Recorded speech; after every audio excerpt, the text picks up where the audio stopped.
Hi, I'm Astrid from Crochet by A. This is my roommate, Pepperoni. Thank you for tuning in to my Ultimate Temperature Blanket Guide tutorial. The first thing is, what is a temperature blanket?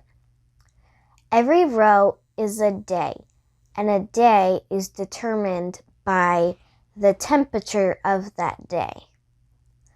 So let's say one row is a day, and the temperature determines the color, yarn, and stitch of that day. So here's how I kept track of my temperatures and chose my yarn colors. The first thing is I printed this chart off Google, and it has all my temperatures from every day. And it's really beat up because I've been all over the place with this chart. I've traveled thousands of miles with it.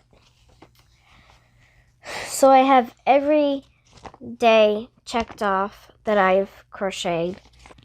I also set an alarm every night for 9 o'clock so that I would remember and could send myself the temperature for every day. I ended up doing wherever I ended the day and went to bed, because sometimes I would start the day in the desert and end in the mountains. So to be consistent, I did where I ended my day. That just works for me, but you can do it whatever way you want, just as long as you're consistent. The next thing is how I chose my colors. It's all loops and threads impeccable at Michael's. All these charts are on my blog post, which is in the link below. I did a variety of stitches, but in my blog post, I talked about doing one stitch all the way through. The choice is yours, whatever you prefer or feel more comfortable with. The other thing is that I do 2 panels instead of 1, because I see a lot of posts in the crochet groups that I'm in on Facebook about people quitting before the end of the year because their temperature blanket is 12 feet long. So what I did to prevent that is I created 2 panels and then did a border around. I'll talk to you later about that in this video. This is the first half of my year, and then this is the second half of my year. One of the reasons why I decided to do a temperature blanket this year is because it's my double-digit year. My 10th birthday was in April.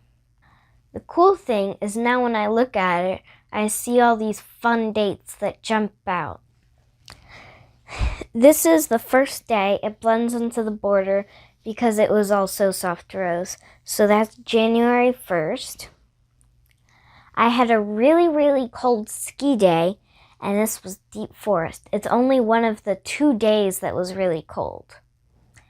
And then there's my birthday, which is all the way down here. And then this is the second really cold day, which was when I was in Yosemite. And it was freezing. It was snowing. And then there was when I went to Alpaca Dreams for Alpaca Farm Day. And that day was really hot. And it's over here. And then there's the end of the year, which is all the way over there, which is the day in Florida at the park. I started this blanket in November 2018. Today, it's February 2020. I'm so excited that I'm on the home stretch. I can't wait to finish it. Let's jump into borders. So the first thing, the panel on my left, I haven't done anything with, but the panel on my right, I've already done the border. The first thing you have to do is pick your border color.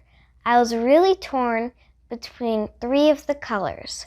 The first one was burgundy, the second was soft rose, and the third was rich orchid. I ended up going with soft rose because the way it was all the way through the blanket and constant made it better for the border color. And now that I've worked up one panel, I'm really pleased with my choice. The second thing you have to do is decide how many rows you want. I wanted 6 rows of border, which means that I have to do 6 rows from here all the way to the other end, not doing the center. And then as I go around, I only do 3, so that when I connect the two, I have 6 in the middle. So now that we've picked our color, the next thing is to decide what stitches you want to do. I decided to do 1 row of half double crochet and then change to do a row of single crochet. The next thing is then to pick how many rows you want to do in your border. I decided to do 6, which means I have to do 6 on the outside and only 3 on the inside. Because then when I put the 2 centers together, they will become 6, and I will have 6 all the way around. So the way I did that was I started at this end, and I went all the way around, stopping at that end. And then I turned around and came all the way back to this end. And then I did that one more time, going to that end. And then from there, I continued going around with half double crochet until I got here. That way, I have extra rows on the outside and less on the inside. And then what I did was I continued around until I had 5 on the outside and 3 on the inside. So then what I did was I was right here and I had just finished my row.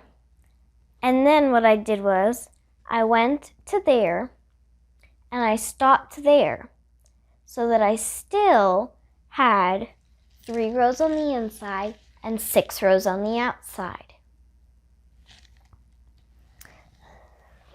So then when I connect them, I'll still have 6 in the middle and 6 all the way around.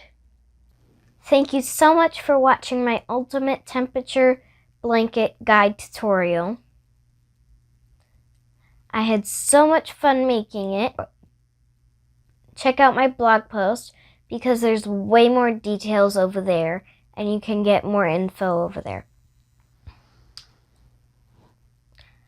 Please post your photos of your finished temperature blanket. I'd love to see it, and share this post far and wide. I had so much fun making this blanket. I'd love to help anyone else that is trying to make a blanket.